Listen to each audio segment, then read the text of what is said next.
Hello and welcome to The Essential Reads. My name is Isaac and my goal is to bring to you a bunch of classic audiobooks in an easy and accessible way.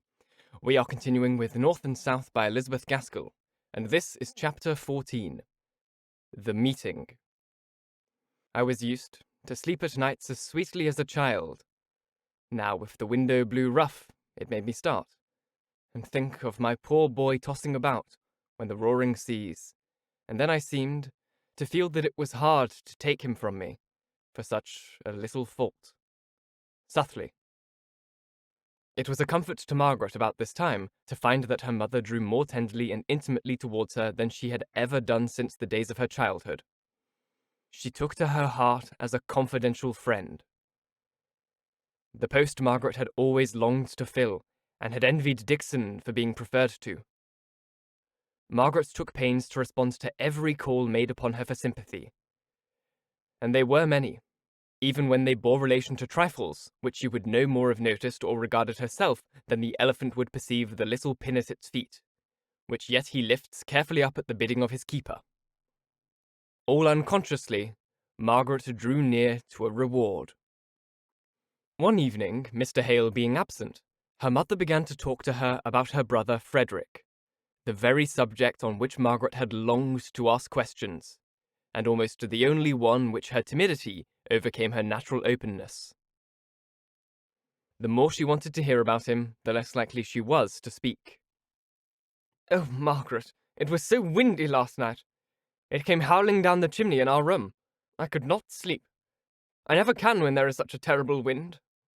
I got into a wakeful habit when poor Fredrick was at sea, and now, even if I don't waken all at once, I dream of him in some stormy sea with great, clear, glass-green walls of waves on either side of his ship, but far higher than her very masts, curling over her with that cruel, terrible white foam like some gigantic crested serpent. It is an old dream, but it always comes back on windy nights, till I am thankful to waken, sitting straight and stiff up in bed with my terror. Poor Fredrick. He is on land now, so wind can do him no harm, though I did think it might shake down some of those tall chimneys." "Where is Fredrick now, Mamma? Our letters are directed to the care of Messrs. Barber at Cadiz, I know. But where is he himself?" "I can't remember the name of the place, but he is not called Hale. You must remember that, Margaret. Notice the F.D. in every corner of the letters. He has taken the name of Dickenson. I wanted him to have been called Beresford, to which he might have had a kind of right, but your father thought he had better not. He might be recognized, you know, if he were called by my name." "Mamma," said Margaret, "I was at Aunt Shaw's when it all happened, and I suppose I was not old enough to be told plainly about it. But I should like to know now, if I may, if it does not give you too much pain to speak about it." "Pain? No," replied Mrs. Hale, her cheek flushing. "Yet it is a pain to think that perhaps I may never see my darling boy again. Or else he did right, Margaret. They may say what they like, but I have his own letters to show, and I'll believe him, though he is my son, sooner than any court-martial on earth. Go to my little Japan cabinet, dear, and in the second left-hand drawer you will find a packet of letters." Margaret went. There were the yellow, sea-stained letters, with the peculiar fragrance which ocean letters have. Margaret carried them back to her mother, who untied the silken string with trembling fingers, and, examining their dates, she gave them to Margaret to read, making her hurried, anxious remarks on their contents almost before her daughter could have understood what they were. "You see, Margaret, how from the very first he disliked Captain Reed. He was second lieutenant in the ship, the Orion, in which Fredrick sailed the very first time. Poor fellow, how well he looked in his midshipman's dress, with his dirk in his hand, cutting up all the newspapers with it as if it were a paper-knife. But this Mr. Reed, as he was then, seemed to take a dislike to Fredrick from the very beginning. And then, stay, these are the letters he wrote on board the Russell. When he was appointed to her, and found his old enemy Captain Reed in command, he did mean to bear all his tyranny patiently. Look, this is the letter. Just read it, Margaret. Where is it he says— Stop! My father may rely upon me that I will bear with all proper patience everything that one officer and gentleman can take from another. From my former knowledge of my present captain, I confess I look forward with apprehension to a long course of tyranny on board the Russell. You see, he promises to bear patiently, and I'm sure he did, for he was the sweetest-tempered boy, when he was not vexed, that could possibly be. Is that the letter in which he speaks of Captain Reed's impatience with the men, for not going through the ship's manoeuvres as quickly as the Avenger? You see, he says they had many new hands on board the Russell, while the Avenger had been nearly 3 years on the station, with nothing to do but keep slavers off, and work her men till they ran up and down the rigging like rats or monkeys. Margaret slowly read the letter, half illegible through the fading of the ink. It might be, it probably was, a statement of Captain Reed's imperiousness in trifles, very much exaggerated by the narrator, who had written it while fresh and warm from the sense of an altercation. Some sailors being aloft in the main topsail rigging, the captain had ordered them to race down, threatening the hindmost with the cat of nine tails.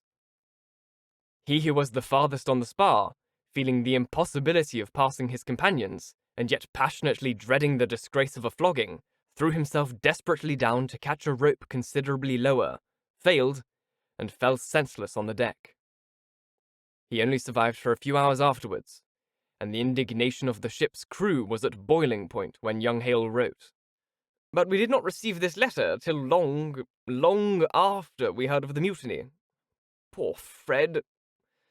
I dare say it was a comfort to him to write, even though he could not have known how to send it, poor fellow.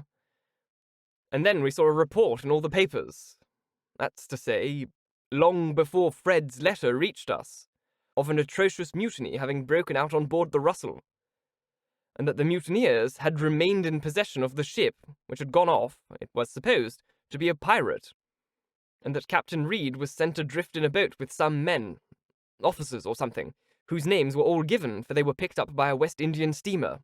Oh, Margaret, how your father and I turned sick over that list when there was no name of Fredrick Hale. We thought it must have been some mistake, for poor Fred was such a fine fellow, only perhaps rather too passionate, and we hoped that the name of Carr, which was in the list, was a misprint for that of Hale. Newspapers are so careless. And towards post time the next day, Papa set off to walk to Southampton to get the papers, and I could not stop at home, so I went to meet him. He was very late, much later than I thought he would have been, and I sat down under the hedge to wait for him. He came home at last, his arms hanging loose down, his head sunk, and walking heavily along as if every step was a labour and trouble. Margaret, I see him now. Don't go on, Mamma. I can understand it all, said Margaret, leaning up caressingly against her mother's side and kissing her hand. No, you can't, Margaret. No one can who did not see him then. I could hardly lift myself up to go and meet him. Everything seemed to reel around me all at once. And when I got to him, he did not speak, or seemed surprised to see me there, more than 3 miles from home, beside the oldham beech tree. But he put my arm in his, and kept stroking my hand as if he wanted to soothe me to be very quiet under some great heavy blow. And when I trembled so all over that I could not speak, he took me in his arms and swooped down his head on mine, and began to shake and to cry in a strange, muffled, groaning voice, till I, for very fright, stood quite still, and only begging him to tell me what he had heard. And then, with his hand jerking, as if someone else moved it against his will, he gave me a wicked newspaper to read, calling our Fredrick a traitor of the blackest dye. A base, ungrateful disgrace to his profession. Oh, I cannot tell you what bad words they did not use. I took the paper in my hands as soon as I had read it. I tore it up into little bits. I tore it. Oh, I believe, Margaret, I tore it with my teeth. I did not cry. I could not. My cheeks were hot as fire, and my very eyes burned in my head. I saw your father looking grave at me. I said it was a lie, And so it was. Months after, this letter came, and you see what provocation Fredrick had. It was not for himself or his own injuries he rebelled, but he would speak his mind to Captain Reed, and so it went on from bad to worse. And you see, most of the sailors stuck by Fredrick. I think, Margaret, she continued after a pause in a weak, trembling, exhausted voice, I am glad of it. I'm prouder of Fredrick standing up against injustice than if he had been simply a good officer. I am sure I am, said Margaret in a firm, decided tone. Loyalty and obedience to wisdom and justice are fine, but it is still finer to defy arbitrary power unjustly and cruelly used, not on behalf of ourselves, but on behalf of others more helpless. For all that, I wish I could see Fredrick once more. Just once. He was my first baby, Margaret. Mrs. Hale spoke wistfully, and almost as if apologizing for the yearning, craving wish, as though it were a depreciation of her remaining child. But such an idea never crossed Margaret's mind. She was thinking how her mother's desire could be fulfilled. It is 6 or 7 years ago. Would they still prosecute him, Mother? If he came and stood his trial, what would be the punishment? Surely he might bring evidence of his great provocation. It would do no good, replied Mrs. Hale. Some of the sailors who accompanied Fredrick were taken, and there was a court-martial held on them aboard the Amica.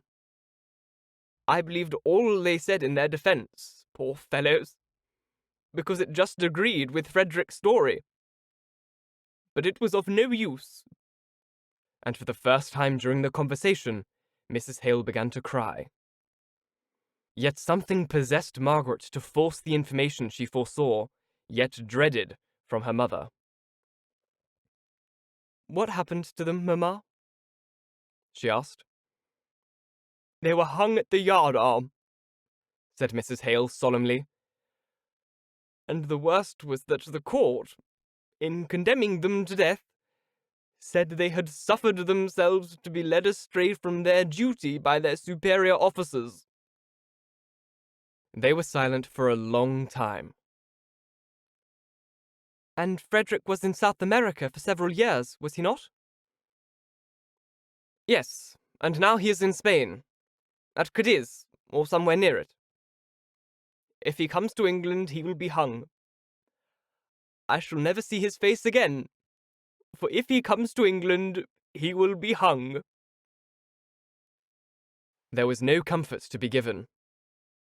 Mrs. Hale turned her face to the wall and lay perfectly still in her mother's despair. Nothing could be said to console her.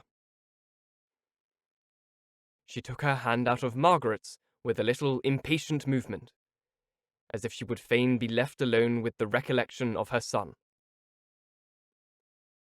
When Mr. Hale came in, Margaret went out, oppressed with gloom, and seeing no promise of brightness on any side of the horizon. Thank you so very much for listening. If you enjoyed, please like, comment, share, all that jazz, and if you really enjoyed, do subscribe, because there is more to come. If you're listening on podcast, please leave a review, as it's the easiest way to get this in front of as many people as possible, and reading your reviews really, really makes my day. If you want to support the show further, you can click up here on the Ko-Fi link, or the same link will be in the description box. It's just a great way to support small creators like myself. But honestly, the best thing that you could do for me right now would just be to put the podcast on any podcast platform of your choice, just while you're asleep, and to help me get the listening hours that I need on Spotify so that I can finally access monetization options there. Once again, thank you so very much for listening, and until next time, bye-bye.